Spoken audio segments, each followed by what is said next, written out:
পাপ, আর পাপ is the যা।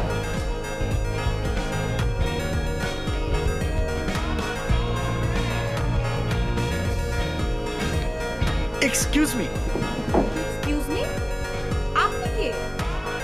আমি একজন মানুষ আর আপনি আমাকে চিনবেন না। আমি আপনাকে চিনি না, আপনি আমাকে এখানে বসে বিরক্ত কেন করছেন? এত সুন্দর রোমান্টিক একটা ওয়েদারে এত স্মার্ট কুল একটা মেয়ে একটা কফি শেষ করতে পারছে না, তা নিশ্চয়ই কোনো একটা কোম্পানির জন্য। সেই কোম্পানিটা আমি তাই দিতে চলে এলাম। অনেকক্ষণ ধরে আপনার দিকে তাকিয়েছিলাম, দেখলাম আপনার মন খারাপ। আর কারো মন খারাপ দেখলে আমার নিজেরও খুব খারাপ লাগে। তাই আমি আমার ফ্রেন্ডটাকে বলেছিলাম যে তুই যদি এই মেয়েটার মন ভালো করে দিতে পারিস, আমি তোকে একটা স্পিচ দেবো। আমি মাহির।